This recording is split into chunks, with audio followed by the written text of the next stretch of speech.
Mga ka-sports, hindi ito gawa-gawa, hindi ito hype. Mismong coach at players ng ibang bansa ang humanga sa isang player ng Gilas, Pilipinas. Sa kabila ng mga isyong lutong Thailand, controversial ng mga referees, akala ng iba may daya. Hindi umubra ang lahat ng iyon laban sa Gilas dahil may isang player na tumayo bilang goal big factor, game changer at dahilan kung bakit tahimik na yon ang Thailand. Kung trip mo po ang ganitong content, paiwan ng follow at pa-subscribe na din. Tara po, simulan na natin. Mga ka-sports, kung hilig ninyong bumili ng mga Gilas jersey, Gilas accessories at mga gamit na pang basketball, habang nanunood po kayo sa aking mga videos, kindly check this basket on this lower part ng ating video at magpa-pop up yung ating mga items sa gilid. Mga legit po yung mga items dyan and see to it po na makabili po kayo ahead of time kasi meron po yung mga discounts and mga promos depende po sa seller. And also, kunting suporta din as a content creator po. Salamat!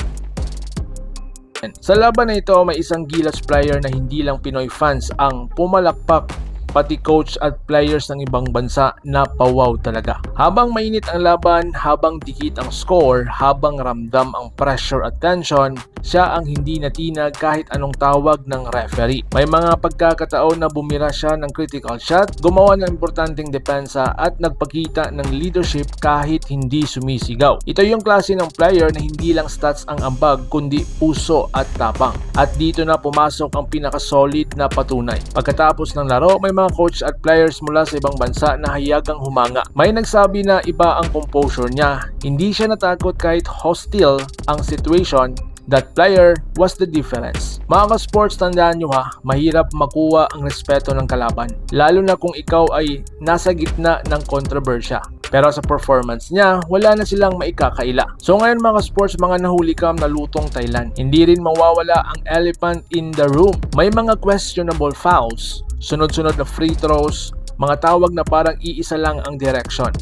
Maraming fans ang nagsabi, lutuan na naman ba? Pero ito ang problema ng Thailand. Kahit anong luto, hindi nila napigil ang Gilas. Dahil sa bawat maling tawag, pilit na momentum, crowd pressure, may sumasagot mula po sa Gilas. At madalas, yung isang player na ito ang bumabalikwas. So ngayon mga sports, bakit siya ang goal big factor? Bakit natin siya tinawag dito?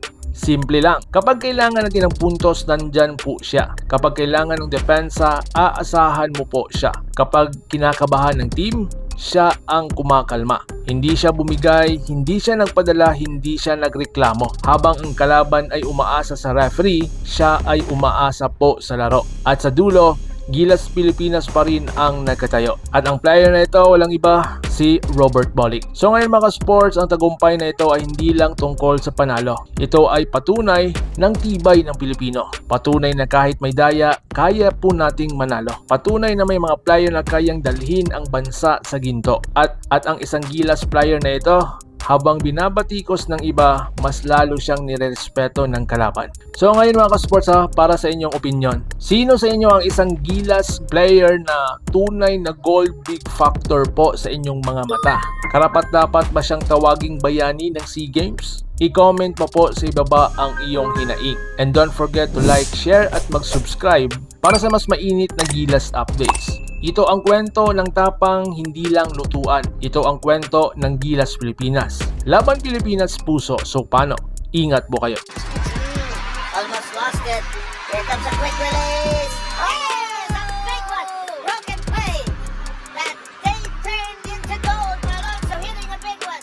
Free throw shooting with Team Philippines just back by 3. Matthew Wright momentarily free. Drops it to Adam. Surprised by the pass. Tries to scrape it back. Can't. Ball is loose. Adam will get it. Chance for the Philippines to inch it even closer. Big three.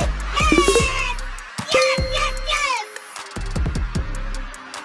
Mga ka-sports, kung hilig ninyong bumili ng mga Gilas jersey, Gilas accessories at mga gamit na pang basketball, Habang nanunood po kayo sa aking mga videos, kindly check this basket on this lower part ng ating video at magpa-pop up yung ating mga items sa gilid. Mga legit po yung mga items dyan, and see to it po na makabili po kayo ahead of time kasi meron po yung mga discounts and mga promos depende po sa seller. And also, kunting suporta din as a content creator po. Salamat!